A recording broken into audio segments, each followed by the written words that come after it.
pense que tu fais un petit apéro chez toi, tu passes le disque, ça passe.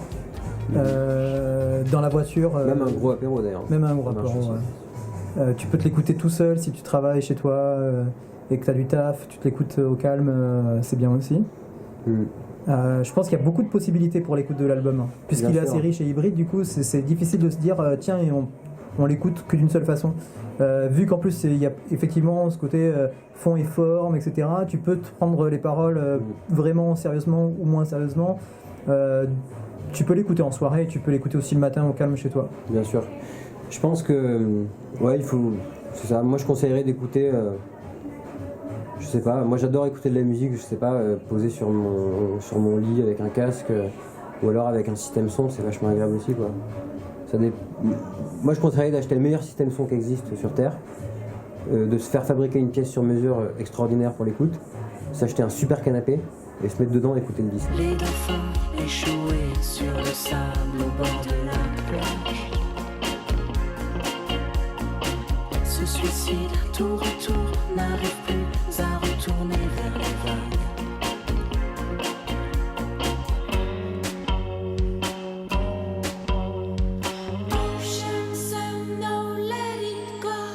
Il y a des paroles qui sont parfois un peu assez profondes, mais qui en ont pas l'air du tout par rapport à la forme de la chanson qui peut être assez légère, assez sucrée. Du coup, ça amène plusieurs niveaux d'écoute. Ça, c'est intéressant.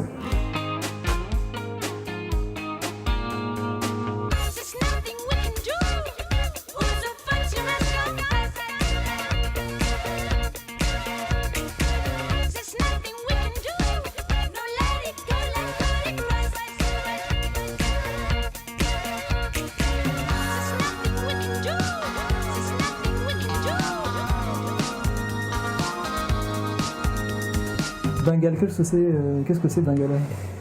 Bengal, c'est le nom de notre groupe de musique. Et qu'est-ce que c'est Bengal? Pourquoi Bengal, Mickaël? Alors Bengal, c'est notre duo, c'est notre duo de producteurs. Voilà, on a choisi un nom pour faire de la musique. Je trouvais que le mot Bengal était bien, il évoquait plein de choses.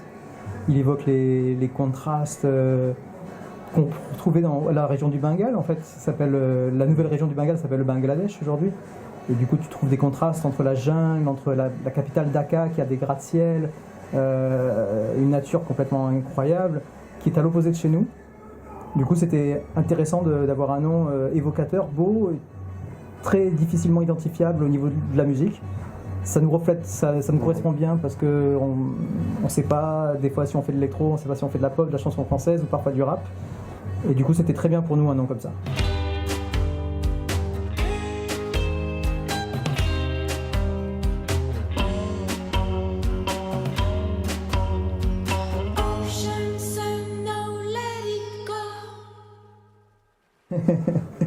Et ouais, je t'aime mon amour, la vie est belle, quoi. Bébé.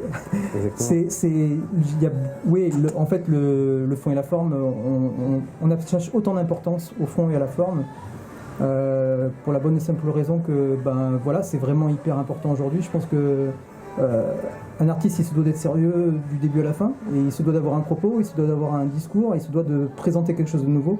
Nous, avec cette forme hybride qu'est Bengal, qui est difficilement identifiable aujourd'hui, les gens ils n'arrivent pas forcément à se retrouver. Est-ce que c'est de la pop? Est-ce que c'est du rap? Les mecs ils partent en couille, ils font de l'électro, de la chanson française. Voilà, c'est important. Et nous en plus, le truc c'est que on aime tout ça. Donc du coup, on se doit de condenser tout ça. C'est aussi ça la pop en fait. Et j'ai oublié un truc. Mais... non, c'était bien. Non mais c'est qu'en fait, on se pose pas vraiment de limites sur quoi que ce soit en fait.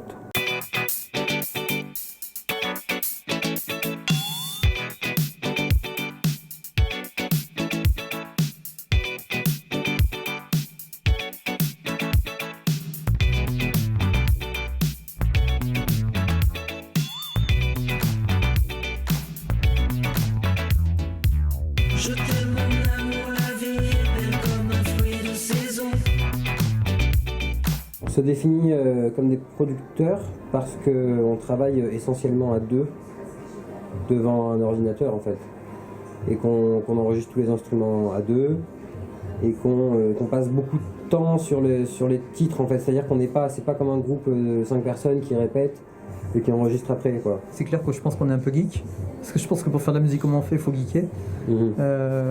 Comme dit Romain, voilà, c'est de la musique producteur, et donc du coup ce qui veut dire que derrière, producteur c'est la finalité, c'est effectivement la production, c'est ce que tu écoutes maintenant, en fait ça c'est le fruit de notre côté musicien, de notre côté créateur, du fait qu'on écrive, qu'on soit parolier, qu'on soit arrangeur.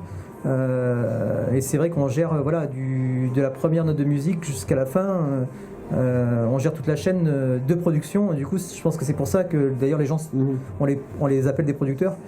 J'en sais rien complètement, mais je pense que c'est ça. Et du coup on se définit producteur, oui, parce qu'en plus on produit aussi nous-mêmes le disque via notre label Volume Records, donc on est doublement producteur.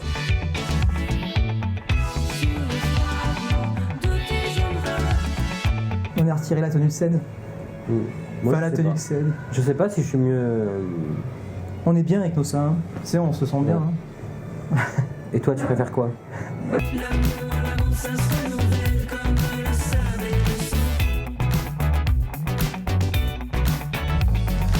On aime bien la mode, on aime bien le tissu. On n'est pas les mecs hyper tendance, hyper fashion, qui sont à fond dès qu'il y a des soldes, enfin dès qu'il y a une nouvelle boutique, on n'en court pas dedans. Mais on aime bien le tissu, on aime bien ça. Moi je travaillais dans une boutique de prêt-à-porter, j'avais ma propre boutique de prêt-à-porter aussi. Romain, il a toujours été dans ce mode de fripe, etc. Enfin, ouais, on aime beaucoup les affaires, les fringues. C'est une façon de s'exprimer autrement. C'est une façon aussi de financer un petit peu, de s'autofinancer, parce que aujourd'hui le milieu de la musique c'est un milieu qui a perdu beaucoup. En fait, tu vends plus beaucoup de disques, tes revenus sont 10 fois moindres. Hein. Sur Deezer, quand je sais pas, t'as 1000 écoutes, tu gagnes 0,2 centimes, j'en sais rien, tu vois, mais enfin c'est rien quoi. Du coup les ventes, les chiffres se sont effondrés, donc c'est difficile quand tu travailles du matin au soir, te dire à chaque fin du mois, bon bim, t'as 20 euros de SACEM, voilà. Donc c'est une manière aussi de faire participer les gens autrement, sachant qu'on a derrière Bengal Couture, on a quand même des idées de collection, on sait quoi faire. Absolument. On s'entend de bonnes personnes aussi. On essaie de créer des modèles de vêtements qu'on aimerait porter, qu'on imaginerait sur certaines personnes, et puis voilà, tout simplement. Je vois loin.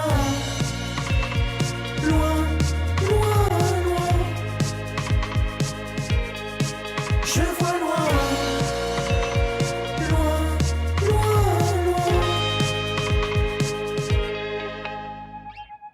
cette nuit tu voudrais diriger le tramway.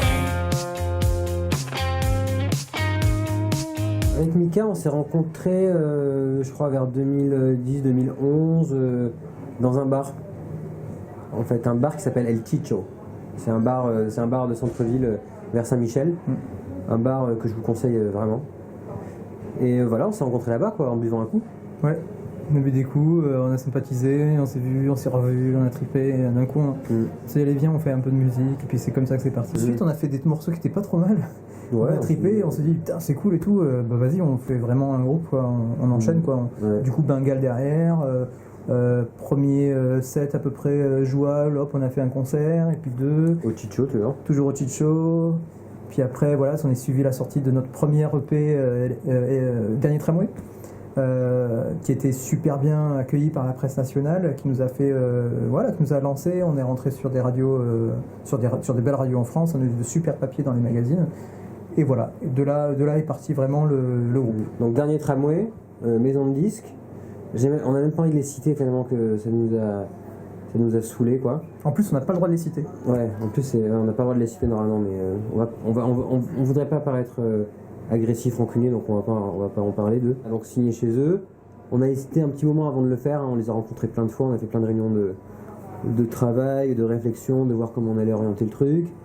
Ça matchait bien, donc on a dit vas-y, on roule. Et donc là, tout ça prend du temps. Donc ça décale, on devait sortir un deuxième EP un peu coup sur coup, mais finalement on l'a décalé. Donc on a dit voilà, pendant l'été on va enregistrer le disque. Donc nous on commence à enregistrer le disque, très bien, tout roule et tout. Et sauf qu'à la rentrée, changement de direction chez eux, donc gros bordel, personne qui nous répondait, tout ça. Nous on était là, on captait pas quoi. On avait notre disque qui était prêt et tout. Et puis là en fait on se rend compte au bout de... Donc on attend, et puis on se rend compte que finalement toute la direction a changé, et que finalement voilà, ils changent tous les groupes. Notamment les groupes, tu vois, comme nous, les groupes un peu en développement, tu vois, qui sont pas qui rapporte pas d'argent clairement à la maison de disques au début. Et donc ça a pris des plombes. Les mecs te répondent plus, Ouais, plus personne au téléphone, Voilà. t'es là, mais les gars, on a signé chez vous, qu'est-ce qui se passe? Donc avocat, tout le bordel. Et ça prend des plombes en fait, ça prend beaucoup de temps quoi. Voilà. Et du Donc, coup, c'est notre éditeur qui à un moment donné s'est dit, ok, prenons un avocat, faisons un protocole de résiliation avec eux, voilà, sortons de ce contrat d'artiste en fait qu'on avait signé chez eux. Ça a mis du temps, on a retrouvé notre liberté qu'en début d'année, qu'à la rentrée 2015, septembre 2015, 4 mois après, début janvier, Volume Records, début janvier C'est 2016, ça. on crée notre label. C'est pour ça que j'aime pas trop qu'on en parle de la maison de disques, parce que ça paraît très négatif. Et en fait finalement, aujourd'hui, on est hyper positif. Tu vois, on a créé notre structure et tout ça, on comprend plein de trucs, on apprend assez rapidement plein de petites choses. Donc il y a plein d'erreurs, je peux te dire, qu'on refera pas. Et plein de petits trucs dans les contrats qu'on connaît maintenant. Ouais. Donc voilà, attention. Et si un jour on re-signe dans une maison de disques, on sera averti, on saura comment discuter avec eux, on refera pas du tout les mêmes erreurs, on prendra notre temps, on fera pas les mêmes genres de contrats. Pour l'instant, nous, on est content avec Volume Records. En fait, on a notre label, on est hyper content. On a sorti notre premier album national. Il est aujourd'hui, ça sortira dans quelques jours. Ton émission, mais on est mardi. C'est sorti dans toutes les Fnac en point d'écoute. On est entouré de gens hyper cool. On est très content, on est très fiers de ce qu'on fait avec Volume Records. Apparemment, pour en avoir discuté avec pas mal de gens, c'est souvent des causes de split de groupe, enfin de séparation de groupe. Et nous, en fait, je sais pas, Nous, on est la resté- question s'est pas vraiment posée. Ouais, nous on est resté constant, on s'est dit allez, on continue, on fait des remixes, on continue à faire des morceaux, on essaye de Bien se sûr. sortir de nos problèmes, d'anticiper, de penser à ce qu'on fera dans un an, quand ça ira mieux. C'est ça. On a survécu. En fait, c'est très lourd. C'est très, mais enfin voilà, c'est ça qu'on veut dire, c'est-à-dire qu'on n'était pas arrêté pendant 1 an et demi, 2 ans, qu'on n'était pas là à attendre devant notre téléphone que ça sonne et qu'on nous dise que tout va bien. Quoi. Ouais. On faisait des tonnes de choses. Ça nous a construit. On a fait plein de remixes. Ça, c'est une grosse partie aussi de notre travail. Quoi. On a fait énormément de remixes pour plein d'artistes.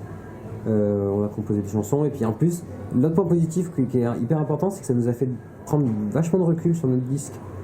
Et voilà, du coup, tout ce qu'on sort là, on l'assume à 100%. Quoi. Il y a beaucoup de travail sur chaque truc qui est sorti. Si j'ai un conseil à donner à un groupe qui signe sur la maison de disque, c'est signez pas chez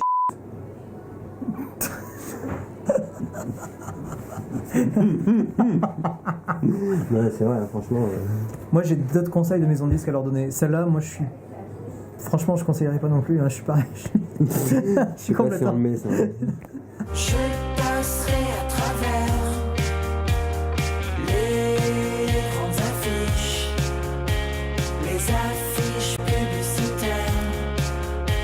À quelle heure il s'enfuit, le dernier tramway.